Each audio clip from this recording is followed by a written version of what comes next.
Keenan Shanholtz here, West Virginia Land and Home Realty on lots 13 and 14 of Hanging Rock. So it's two lots together, Hanging Rock subdivision, Augusta, West Virginia. This is 1.95 acres with about 238 feet of frontage on North River. And as I'm standing here looking at North River, today's April the 19th, and it is extremely dry here right now for spring. So right now, this thing should have a whole lot more water in it does. And you can look down and kind of see it's probably at least 2 foot low for this time of year. But I'm all the way at the upriver side, so your river frontage is going to go downriver that way. And you'll see like there's a little alleyway that comes down here, like if you wanted to put a canoe or a kayak in here and fool around and fish and stuff. There are smallmouth and sunfish and rock bass in North River. Like I said, I'm all the way up on the upriver side. And if you see where this big tree's hanging out, the neighbor over on that side, heck of a nice guy, Mr. Combs, he come over here and gave us pretty much the whole history of this thing. But he says about this leaning trees where the corner is with him. And like I said, it's going to go downriver about 238 feet from here. So, you know, you got about, you know, about 80 yards of river frontage here. So that's a lot, plenty. I'll walk you up here and show you. So there's a lot to tell about this property. So we just had some guys come in here with a brush hog on a bobcat and kind of clean this lot up. And it cleaned up very nice. As you can see, there's a driveway that comes down in here. Obviously got my truck down in here. That's the driveway coming in this way. And then I'm gonna walk you around here. Some time ago, the folks that had this, they had this little pavilion down here that they would pull a camper up to. I mean, it's pretty well in disrepair, but you know, they just kind of pulled their camper up to that, and that was kind of like an overhang off the front door of the camper. But you can see how, you know, how much we've cleared here. You can barely make out the neighbor's house through there that way. Let me just kind of walk you around. It's really cleared out nice down here. I mean, you got a bunch of shagbark hickory trees. That's a big, huge oak right there. Some poplar trees and some sycamores. And what makes this thing nice is you're looking right into this rock cliff on the other side of the river. So there's no fear of anybody, you know, kind of being across the river, you know, kind of horning in on your fun, you know. So there's a cliff over there, so you're not gonna have any neighbors across the river.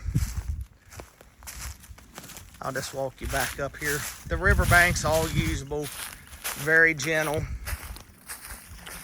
See the river down there again, and the cliffs on the other side.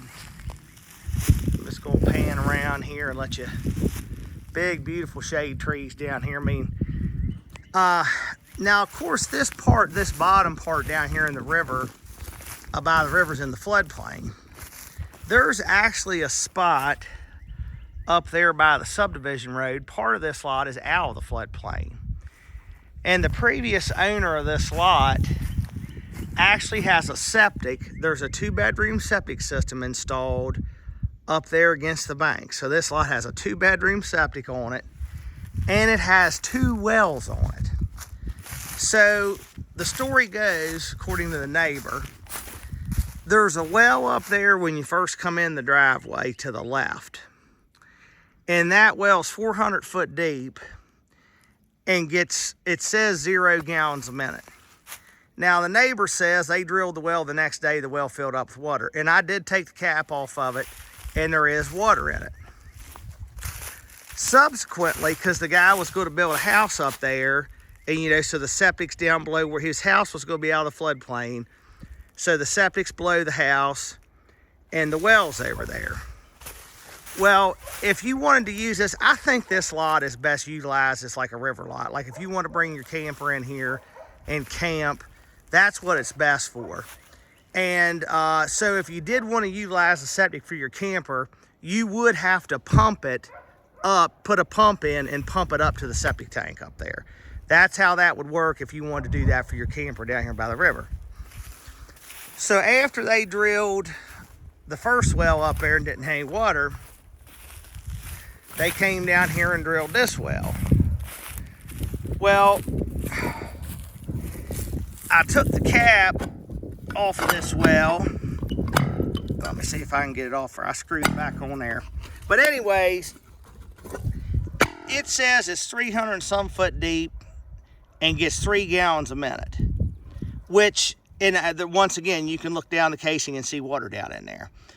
3 gallons a minute would be totally adequate, you know, probably for a home or whatever. Now, then you'd be pumping the water from this well up the hill, which that's nothing for a pump. That's not a hard pull if you did build a house up there out of the floodplain.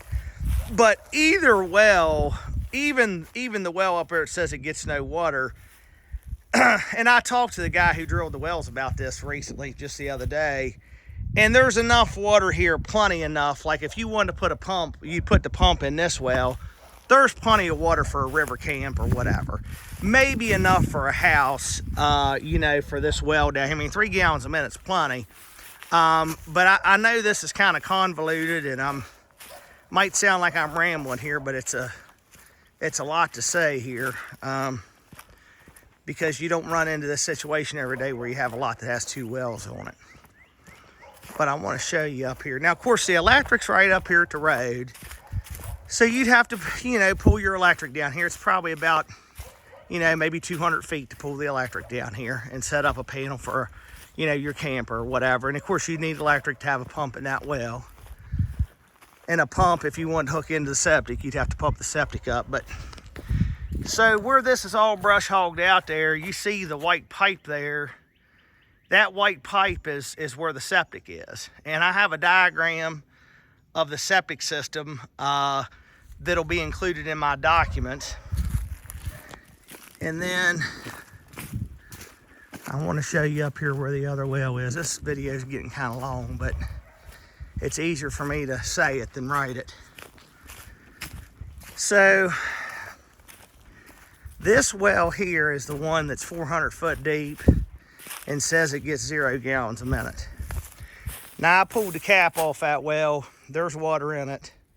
But I do have a completion report from the health department on that well, but there's not one for the one that gets 3 gallons a minute. So done called the health department, done did all that. So I have records on the dry well and on the septic. Let me just get you up here to the road. So here's your electric pole right here. The corner, according to Mr. Combs, who lives over here, is right here at the base of one of those sycamore trees is where the corner is. And the corner's right about the edge of the guy's yard right there. So, you know, when you get down here, and of course this is the area that would be out of the floodplain if you did want to build on this lot. You know, it's, you know, right up in this general area up here, there might be a 1/4 acre of it or so that's out of the flood zone. But I think this thing just make one heck of a river lot. Now the neighbor says that there's no HOA dues in here. They just collect voluntarily if they feel like the road needs some work. No HOA dues. He says that they disbanded the covenants. I don't know about that. I'll have to do some research on that. But this is an old subdivision here that was done, like, I think in the 60s maybe.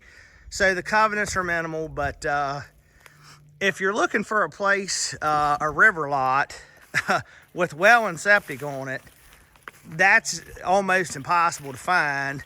And if you're looking for one for under $40,000, I can go ahead and tell you, you're not going to find one, except for this one. 39.9, 1.95 acres, 238 feet of river frontage, well and septic. This thing's a slam dunk.